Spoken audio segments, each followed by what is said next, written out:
Got it. All right. Hey, everybody. Tonight we are talking about the beginning of Jared's novel, which has no name yet. It is a mystery novel. We'll start with something you liked and something that you think could be worked on. Could you start, Ian? Yes. I wanted to be the first person to make the naked lunch comparison, so I'm glad you called on me first. That way, all of you others who are thinking it, you can say like Ian said.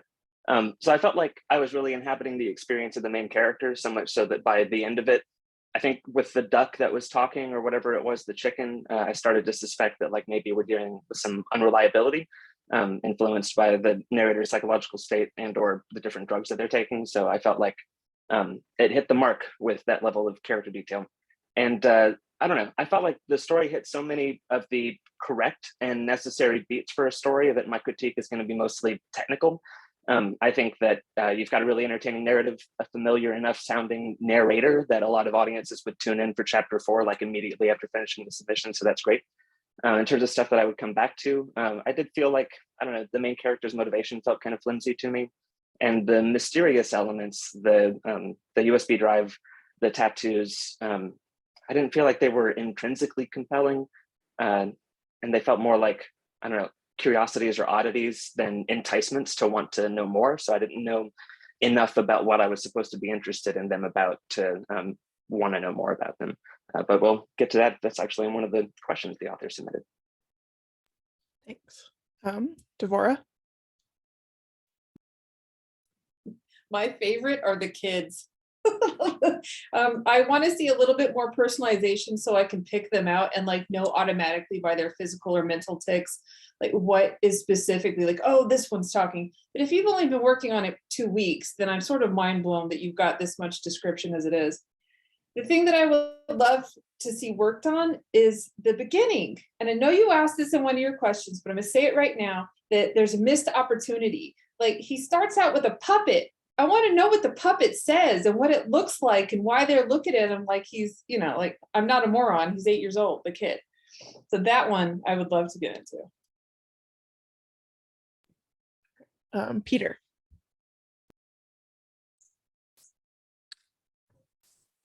Yeah, generally I thought the chapters were extremely well written. Jared, you have clear mastery of language. I like the writing style and the voice. It was witty, ironic, irreverent, and just completely engaging. This may relate to one of the questions. One of the items that I would be interested in discussing further later is I just wanted to better understand his desire to get onto the reality show, The Forge.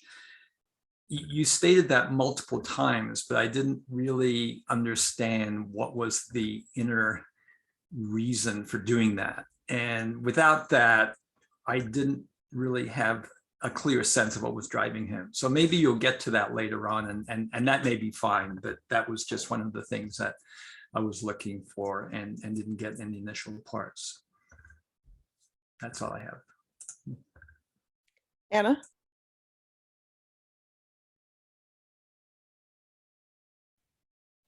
Sorry, computer problems. Yeah, so I thought that the story was really compelling, that I would definitely love to read more chapters of it, and that I'm totally into the main protagonist. My biggest qualm is kind of like what Ian said with his motivation. It seems like he really hates children. And that would be a very circuitous way of getting involved with the, oh, I forgot the last name, but the family that has the connections, the producer connections. So it'd be interesting to know more about why he has that dichotomy part of him. Heather? I like the magical elements. I thought they were they actually drew me in and had me wanting to keep reading personally. And the mysterious elements, I mean. And the thing I would love to see more of is some more development of really everyone. Like I feel like you're creating an outline in some ways, and I feel like there's more flesh to put on these bones. And that's just what I want to like know more about these characters. You know, you asked about if the secondary characters were compelling, and not quite yet, because they need more meat for me. Tim? Was that my name called there? Yeah. Oh, okay. Or maybe I'm the last one left here, which makes it easy. Literally everything everyone said, I agree with. That was I think we can probably all talk about the same kinds of things. What I did have written down were that like the stakes could be a little bit amplified. That getting in, we'll get there, I guess. Getting into the forge isn't entirely an enticing idea to me, and I'm not sure why it is to Buddy. So what else do I have? I thought the scene with his family at lunch could have been built upon. And yeah, I think once everything's tightened up, like someone already said, 2 weeks in, this is I'm laughing all the way through. You got me from the very first line. And I think once we get a little bit more grounded, all the jokes will land. And I don't know, maybe I didn't say enough nice things here, but it's because the whole thing was just hilarious. So I really enjoyed it, and would definitely keep reading. Excuse me, would definitely keep reading. So yeah, start with that. Terry? I thought the language and the articulation, the narrative as a whole was kind of masterfully crafted. I thought that there were just great turns of phrase and insights and whatnot. I got lost with the plot repeatedly because there was so much commentary going on. I felt like the main character was mostly repellent. I didn't want to stay with him for very long. I felt like a lot of the side characters sort of became cartoons, and just the overall negative vibe. I didn't sense any thrust to it. I didn't sense a lot of, you know, I'm missing the point in a lot of it. So, but that's, you know, that requires more development or clarification on my part. So I'll just stop there. All right. And for me, I think I also agree a lot with a lot of what's been said already. I really enjoy the sort of strange quirkiness of the voice, and not just the voice, but like how odd the character's career path is. I have never heard of a child life coach, and it's just really funny to imagine. And what could be worked on. I think I agree with that the family scene could be built out a lot more, and that would help with grounding the character.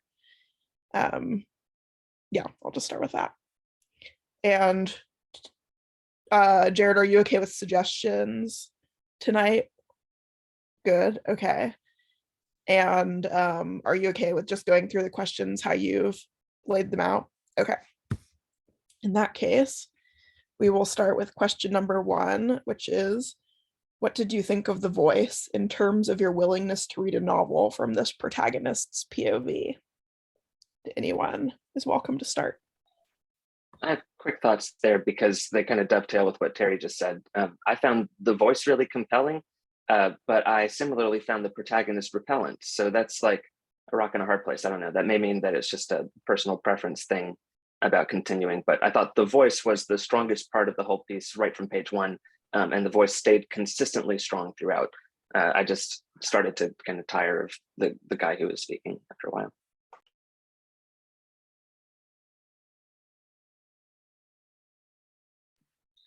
I feel like the protagonist is a little bit inconsistent. Like he's got this like sharp bitingness, and then there's like these moments where he's kind of sweet, like almost. And I don't understand those shifts inside of him, and it's fine that he can have both those sides, but I don't know what happened that has this like kind of sweetness come out in little moments, and that was not enough to that it would have had me stop reading, but it did take me out of the story in a couple moments. I agree with that. There was the moment where he says that he enjoys his job, and that surprised me so much because before that I thought it was just a means to an end, and he was like, oh, it's plan B and I can really make an impact on these kids, and I wasn't convinced by that. I don't think I even noticed that sentence or however much that got expounded on, because yeah, it looked pretty clear that he was there with ulterior motives, which fall in line with the rest of them, I think, as far as I can tell. But great character, reminiscent of plenty of Gonzo folks. Another one that came to mind was Switters from Fierce Invalids Home from Hot Climates. If anyone's ever read that, from Tom Robbins. It's the guy who's on drugs. Sorry for the radio noise. Yeah, he is moving around at a crazy pace, and I love it, but a little bit of grounding needs to happen, I think, early on. This is a character where I feel like I'm really looking through his eyes, and he's looking around a lot, and I just feel like he needs to settle on things a little bit longer. And that's one thing that I really noticed during the lunch scene, where I didn't get what was happening, because things were happening in his periphery, things were happening outside. He's focusing on his sandwich, but he was seeing all these things, and I think he'd only had very little bit of mushrooms at that point. But anyway, I do love the idea of just running along with this guy. And I think once those things settle down, the jokes will come out a little bit smoother, and then I would say, I don't know if this really falls into this question, but I got lost in some of the references. So I like that there are lots in there, but I feel like they need to be either easier to blow by if you don't get them, or maybe cut out some of them. But one of my favorite ones was the reference to Lewis Carroll, and no one ever talks about that. And that's always the weirdest thing to me, because we love Alice in Wonderland. But I did enjoy that child diddling joke that you had in there. Anyway, I'll leave on that note. I wanted to say that I love the idea of the child life coach. That just seemed like such a great lampoon of overprivileged, you know, a role for the overprivileged, and a great chance to lampoon the overprivileged class. But you know, as things wore on, it seems like this guy was the last one who should be pointing the finger. And there were, you know, there were enough inconsistencies where it was like the plausibility was stretched with his different dependencies and his kind of his acrid tone. So that spoiled some of the humor for me, though I think there was, and also that there was so much intelligence and imagination, you know, manifesting in like every paragraph. And then he talks about how his life has no adventure and how bored he is. And I just didn't buy it, because I'm just like, you know, if you're investing this much insight into, you know, everything as it goes, it seems pretty adventurous to me. So those tensions just started to tell for me. I like that he's super acidic. That means that when he suffers, it's going to be bad, and we're not going to feel that bad for him. So that opens up a lot of different doorways of like, oh, what's this dude gonna get into? The mystery part of it is just a sprinkle enough to make me compelled to keep reading. I especially because they're funny. Like the fact that the USB is My Little Pony drive. Just little details like that are like, okay, I'll play along with this. What did you call it? An irreverent detective story, whatever that is. Yeah, please go into that. If that had a title on, I was like, yeah, maybe. Because otherwise, if it's just a detective story, I'm like, no, I'll pass.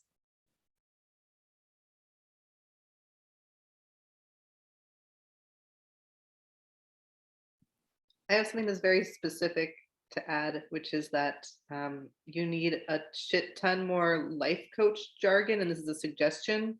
Like you need and I was I'll just own that I was a life coach, and there's a lot of jargon, there's a lot of languaging. If you need suggestions, I could probably offer a lot, but you could also just go to any life coach's website and just literally steal material.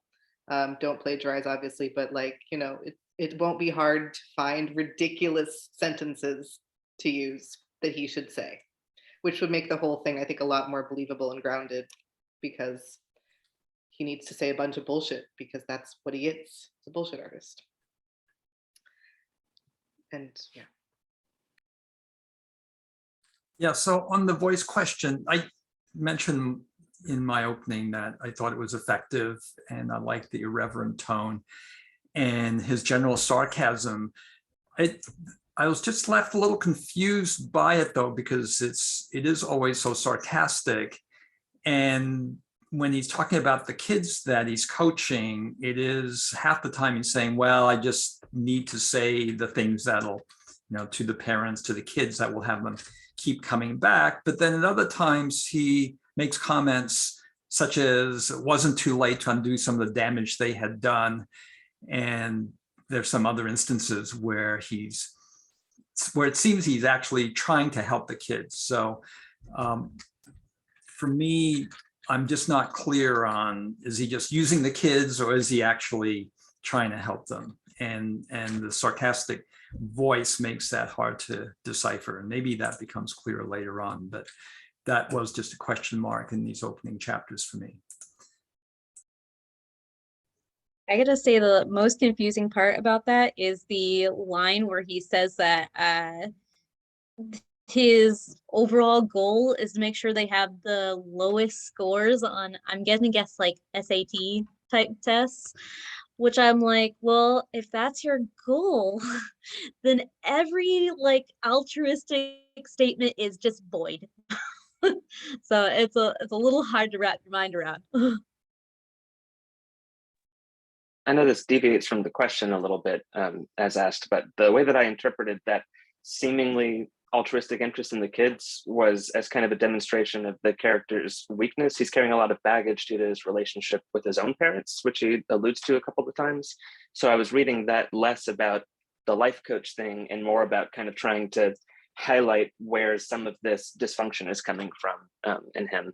But I also picked up on that from a purely technical perspective, just like, I agree, this part doesn't make sense. So maybe if I put on my plotter cap, I can see that it's a way to demonstrate character weakness. So again, I don't think that would be something that a reader would have a problem with, but it did call attention to itself in that way from me, who knows how stories get written sometimes. I don't know if that was your intention with that part. I'm projecting.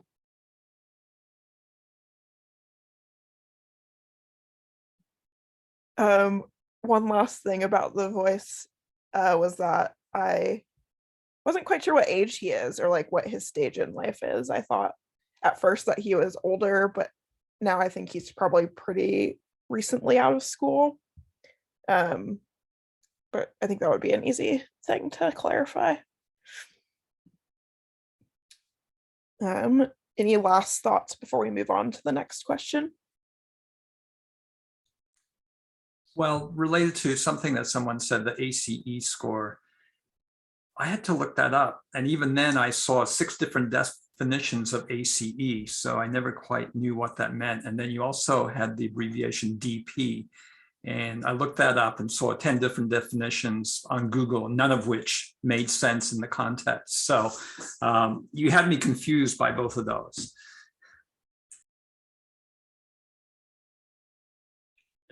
Jared thinks that's funny. So does Heather. I know ACE is adverse childhood experience, but I don't know what DP is, having just heard you say that.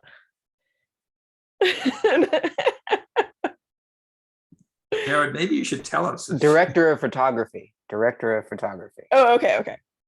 Oh, I would never have gotten that. I totally take back my statement then, because I didn't understand the acronym. All right. How did the opening work as a hook?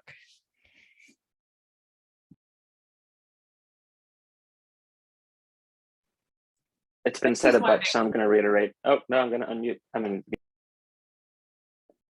Okay, the opening.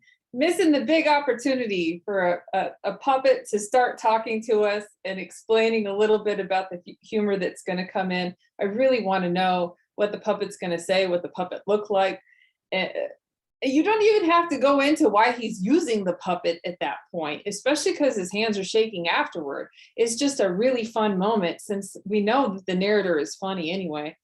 Let's see how he's going to talk to this kid. The other thing that I did not get, because it starts with, I didn't look Jewish enough and neither did the sock puppet. I'm not sure what that means because I don't know what you look like. If there's certain descriptors in there of all the characters in this scene, then I have a chance to, well, you have a chance to play with it in the puppet again. Whatever that looks like to you. I don't know, but and because he's got like, right, he's got the little hat. The puppet has the hat. Well, I'm having fun thinking about it, so please make that a reality for me. Thank you. I'll agree with Devora, but also disagree. I think it's the transition out of that moment that needs work.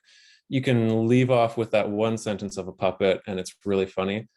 Or you could do, I mean, I'll probably read a few chapters of it if you want, but I think it's awkward. I don't have that part right in front of me right now, but getting out of it quicker, I think, would help. In broader terms, yeah, as far as the hook goes, over the course of this, if you are looking for over the course of this entire piece that you submitted, then how everything comes together right where you leave off is great. We're all lined up with probably getting framed for a murder or something like that. So all the pieces come together really nicely. And I think we're going to get into the mysteries. So I will leave off there and come back in question 4. I gotta say, like, the biggest confusion part of the hook was determining their ages, because when I think of an older guy using a puppet, I'm like, all right, the kid's probably like 6 or 7 and the guy's probably at least in his 30s, because not a lot of kids enjoy like puppet stuff unless they're super young. And if the kid's like older than 10, that would mean that the guy is probably like super uh taken away from that age period. So especially when you get into the later chapters, or later in that chapter where he's talking about like getting to know the kid and understanding what their background is, especially when it comes to like TikTok videos, it kind of got confusing in my mind, because it went from being like this like young kid, older guy to like whoop, almost the same age. So I think that's the hardest part about like the introduction.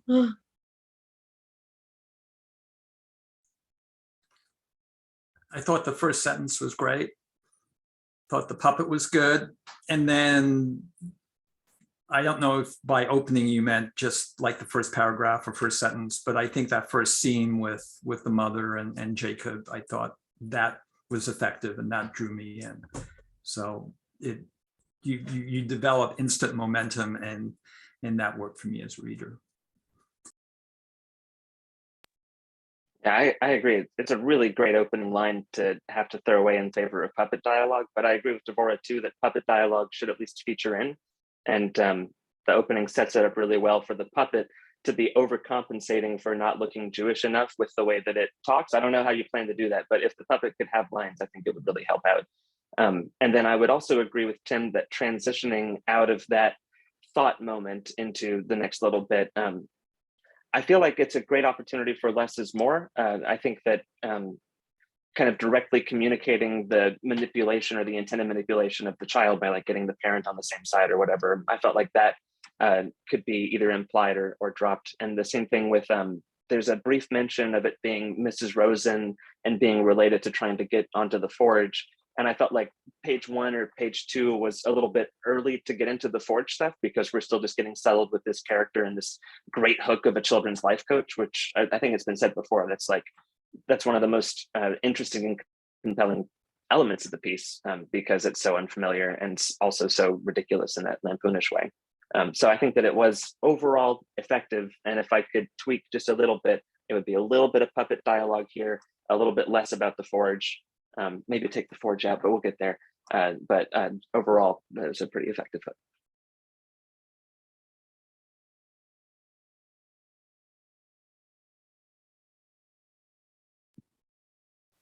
I just didn't buy that she was going to sign up given what he's given us in terms of like his abilities, so like I just I don't believe that she's going to invest a whole lot of money in this man who is shaking and has like a not Jewish enough puppet, like I think that and so yeah, I already explained my solution to that, which may not be something useful.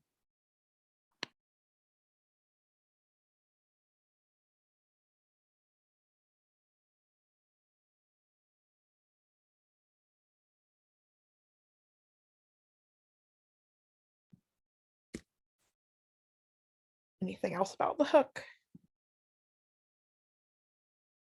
All right. What are your thoughts on the stakes? Clear, unclear, compelling, or boring, etc. I'll just say that I thought the stakes are pretty clear, at least the start. He wants to create the greatest song to get into this place. And beyond that, I don't know. So I feel like that's maybe the weak point for me. And that's all I got for this one. That kind of confused me. I didn't ever see him playing or performing music. Did he do that in the first chapter? Was there something I missed? Because when it mentioned music, I knew he was trying to get like on a reality show or achieve 15 minutes of fame or something, but I didn't catch the mention of music until like halfway through the second chapter or something like that. And so I would love to see him more involved in music so I can actually see him as a musician. I agree with that. I think it originally describes the forge as a house for artists, and I was assuming visual artists, so I was surprised when it turned out he's a musician. I think it's really clear that he wants to get into the forge, but it's not clear to me why he wants to get into the forge. It sounds like his family's fairly well off, so it's not money isn't the motivation. And if it's just that he really wants to succeed as a musician, I think I need to like see that he's failed a lot before, or something to show that like what is going to happen if he doesn't get onto the forge. Is it just disappointment, or is it like completely obliterating his self-identity, or what are the negative consequences? Yeah, I really felt negative consequences lacking was a key factor in trying to consider the stakes there, because it was clear what his goal was, but not what the bad stuff was. I was able to infer that like if the parents figure out that he's ripping them off with his children's life coach service, then that could potentially be bad. But he's got this wealthy family to fall back on, and maybe some musical talent, so it's not clear that the protagonist is worried about that.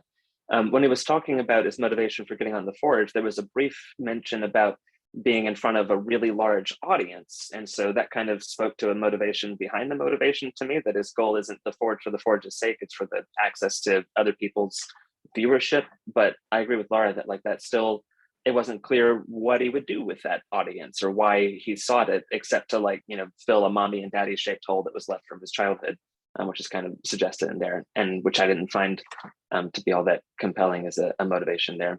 And lastly, on motivation and clarity, on page 12 and on page 17, there were a couple of speed bumps for me. On 12 is when he describes that like Holmesian glee at being broken out of his monotony with a mystery to solve. And I felt like I hadn't gotten a sense of a monotony to be broken out of. He was already doing the thing that he was trying to do, and he was making progress toward his goals. He was meeting with Mrs. Whoever it was, the Forge's producer's wife. So that was a confusing moment to drop in. And then similarly on 17, when he goes to the party or the bar or whatever it is to find the DP, he just ends up scrapping that plan and leaving with somebody who approaches him. And that seemed like a really strange move for somebody who had drilled in this, I want to be on the forge motivation. He had structured this entire engagement so that Anna would go up and talk to the DP for him or whatever. So that confused me. Again, from a technical aspect, it made sense as a weakness thing, because like getting distracted by the legs in the cafe earlier, he's kind of demonstrating a certain carnal weakness where he gets attracted to somebody or something and then loses sight of everything else. But it just kind of, it confused me as far as the stakes go. It made the forge seem like less of a big deal when I've been previously persuaded to believe it was a really big deal.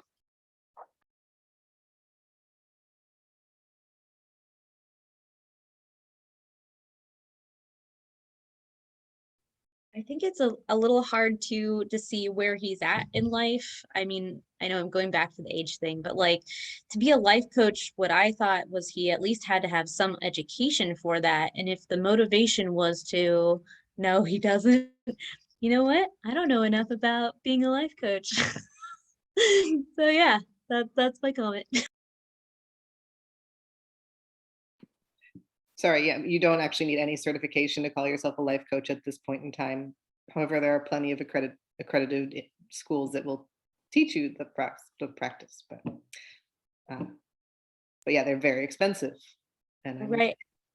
Because I'm in my mind, I'm like, oh yeah, if he's gonna work with all these rich people, he must be like 25 or something. Whereas the Forge in my mind is like, especially since it's popular on social media, I'm like, oh, it's like the hype house thing where teenagers watch it, and it's usually with teenagers. So it was a little confusing to me, but maybe he's only 18.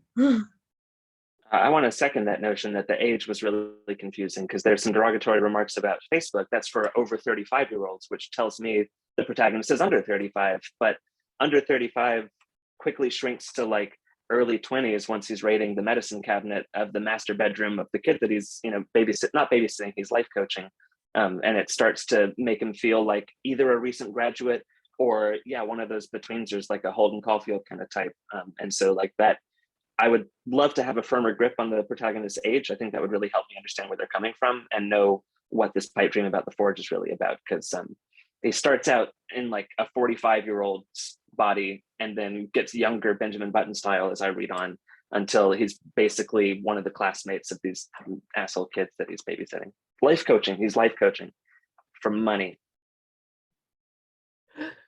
Tagging on to that, one of the things that felt not like it didn't quite jive about his identity was that he kept saying how his family was well off, but then he had like the 11-year-old car and he had a roommate. And so I had trouble pinpointing what that meant to him to be privileged.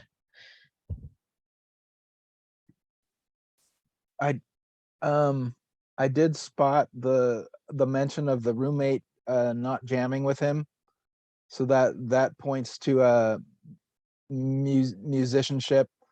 But I jam on my guitar all the time, and I'm not really a musician. I'm a writer with some musical ability. So that right there would not support the idea of him being a musician.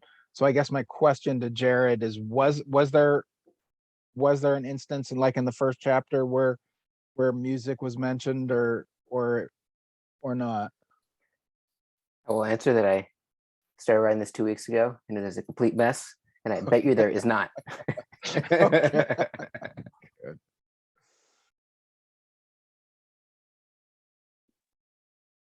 I'll just say that I'm excited for him to be terrible at music, and that's just really looking forward to that. It's not relevant to your question. You know, I was thinking something similar. I was thinking it would be so cool if he would start to didactically advise on things that we could consistently seeing him fail at. That would be fun to watch in progress.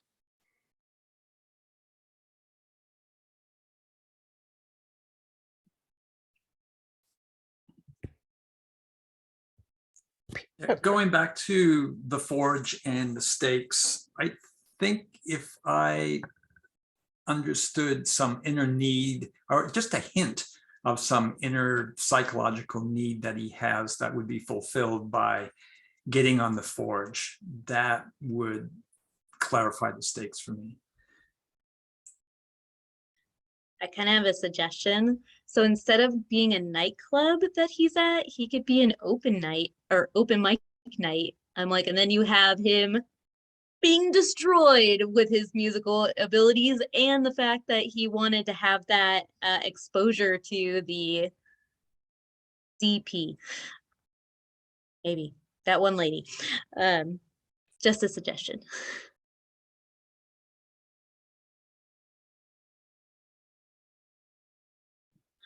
Because this is so new, I want to ask a question. I want to jump in and ask a question because you've read as much as I've written. That's where my writing ends. So my question is around whether it would be more compelling if he truly did want to help these children and it was clear that he did from the get-go. Is that more compelling? And not without knowing the reasons behind it. Does that seem more compelling? Or does the forge have the potential to be compelling and it's just not there yet because of course it's completely undeveloped? I don't find the forge compelling. I think the forge could be compelling if there, again, if you understood kind of why, but I think the other question, I wanted to comment on that before about whether he's really trying to help the kids. I know for myself, and I expect for a lot of readers, if they don't like the protagonist, I think it's harder to enjoy the story.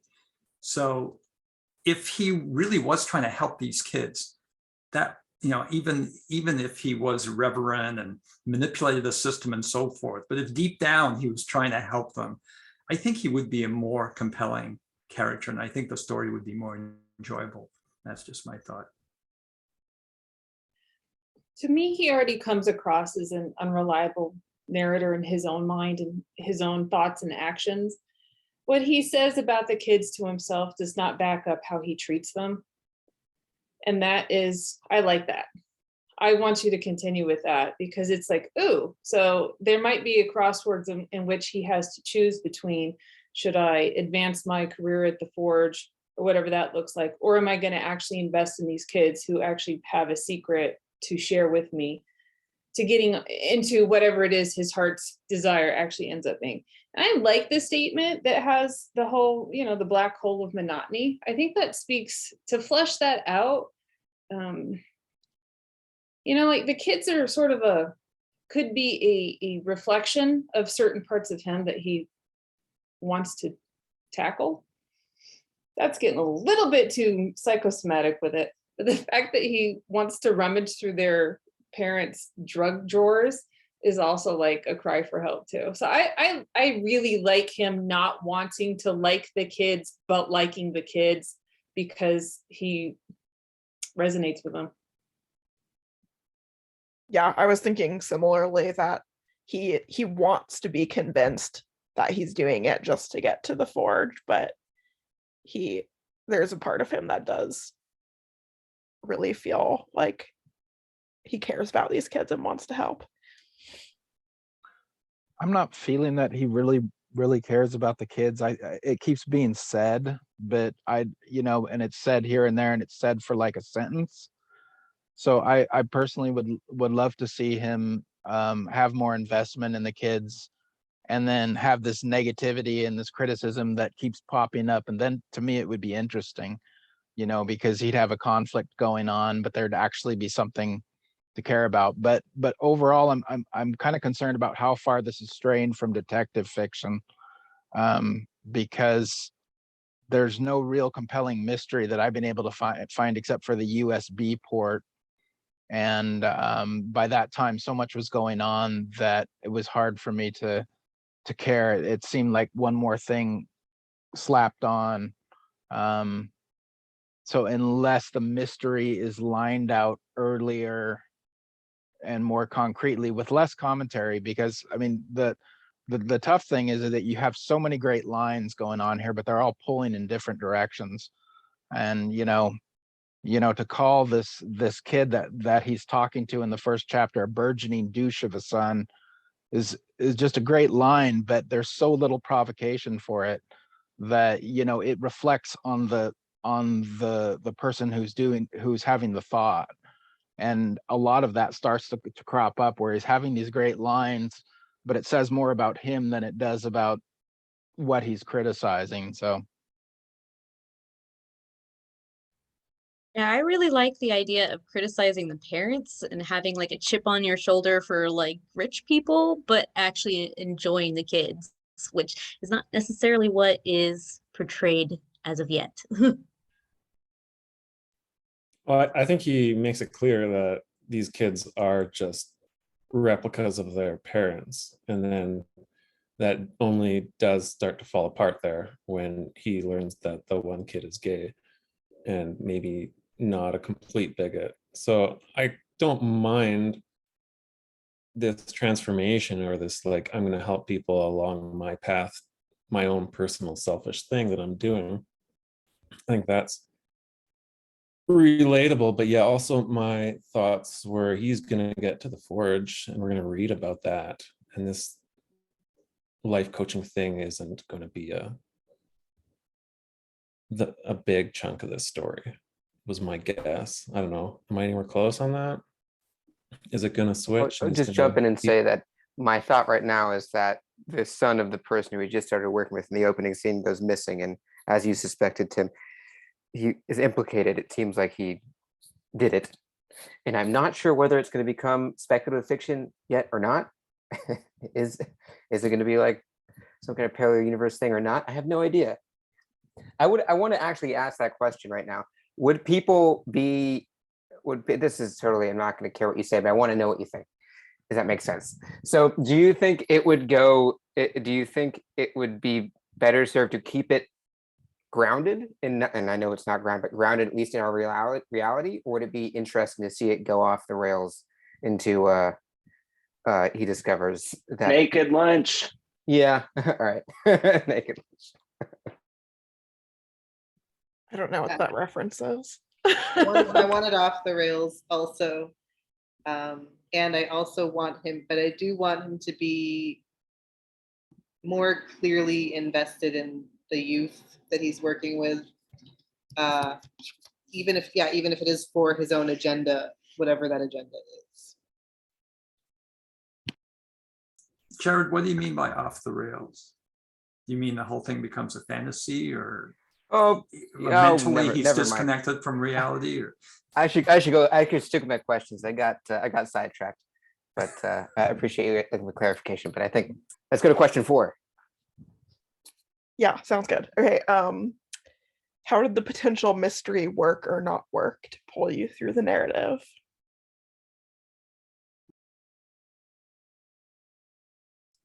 I like multiple threads going all kinds of different ways, but I'm just that kind of reader. This would be targeted to somebody like me who reads 15 books at once. So it's not a problem to me. I would drop a lit here, especially because this is your first draft and you get to play with different triggers along the way. So I'm liking it. I like the different splintered realities. I also like it. My biggest compelling moment of the story was when realizing that chick that he slept with might be like in on whatever is going on. I was like, oh, that's crazy. I didn't even think about that. I think my most compelling moment was the idea that the dad could have stolen his roommate's shoes for just a short amount of time and then replaced them. For some reason, that just tickled me. When I got to the shoe line, like, oh, those look like my shoes, I was like, this should be a serial because it should stop here and people should have to like wait a week or a month to like keep reading, because that it just like, I want people to have to stop right there. I just liked that for whatever reason. That's what happens when they make it into a comic book. Okay, like I said earlier, I like the how it comes together where you leave it off there. You can start putting the pieces together. And probably the best part, the most compelling part is the USB and the like David Lynch meets 2001 moment there. It's weird and it just makes me have to stop and think and wonder about, I don't know, I've got owls in my mind now, thanks to David Lynch, but whatever, what I don't know, some animals or something, and potatoes, they're close enough to animals, something about potatoes. So that's just a weird line that makes me stop and be like, okay, this is obviously going to mean something. And now I have to think about potatoes while I read the rest of this, like, and however long this will go on for. It. And I don't know, that's great. I like that weird stuff too. I will refrain from agreeing with Devora, just assume that I do.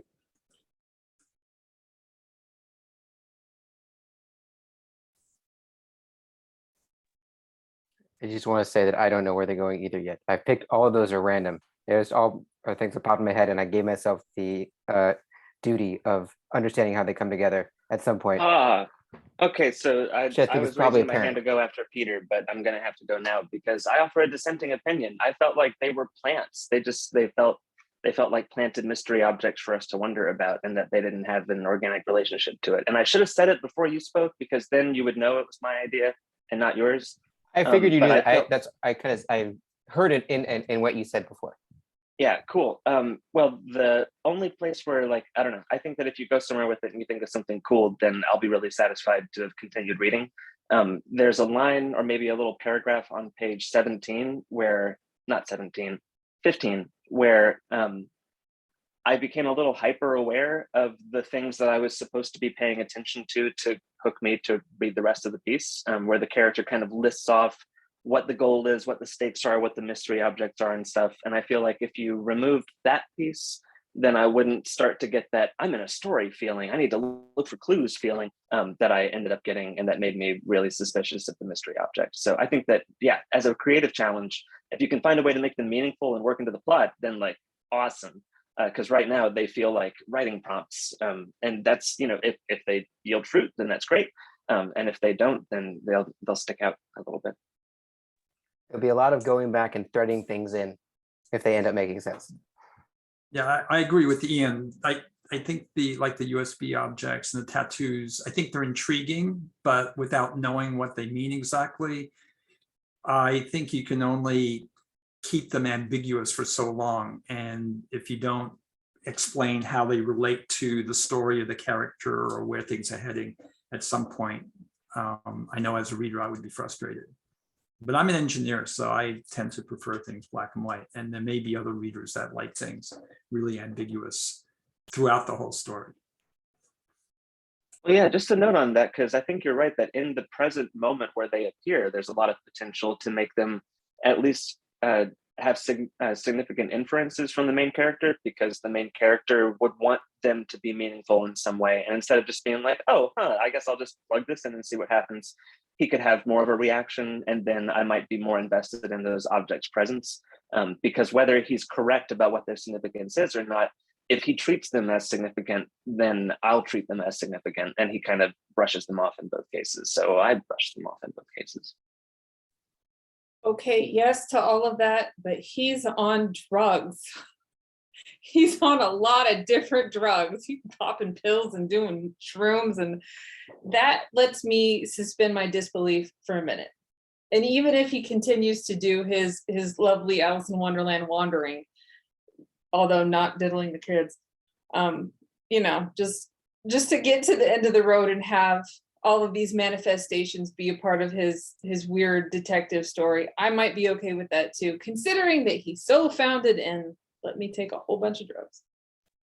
But like, to press that point, especially with psilocybin, that's a great opportunity to try to impose meaning on all sorts of things and try to create connections that aren't there and see significances. Like the fact that Max thought that his client's father would steal his shoes somehow is the kind of leap that somebody on psilocybin might make, or maybe that's more of an LSD thing, but I'm getting into too particular dark knowledge. So I would say yes to that. However, I also agree that would reinforce the need for more meaning to be expressed here, for him to try to find significance in these objects, even if it's false. I totally agree with that, but then he's mixing. If it was just the, yeah, then what I made a note of that too. It's like, oh, it's all connection. You should write the connection, but he keeps mixing them. So can't wait to see how this is going to go. I want to make sure that we get to the last question, although I'm enjoying this conversation. What side character introduction stood out as working or not working?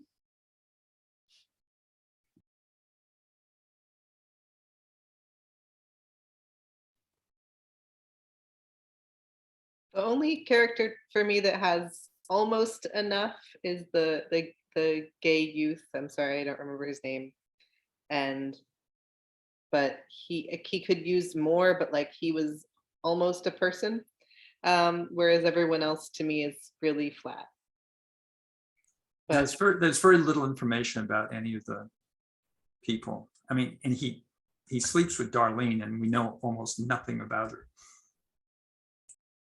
Yeah, I was gonna say a few more words or whatever about Darlene would be good, but his roommate's a nice contrast. And I definitely want to get to know his sister and his mom and that relationship when the three of them are hanging out more.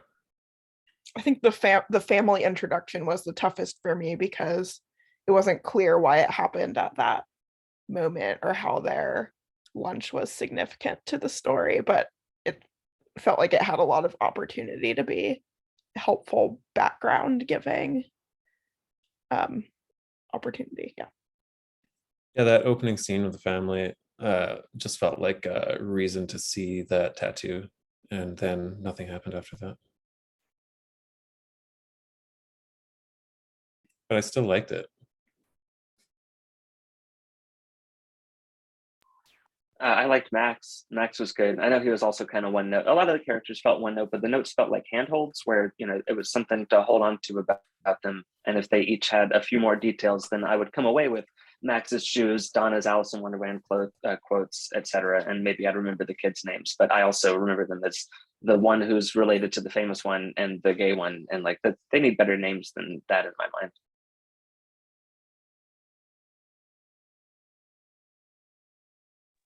Possibly bi, we don't know. We just know that he found the host Terry attractive, and that there's a whole spectrum. So it might be dismissive to think that he's just gay.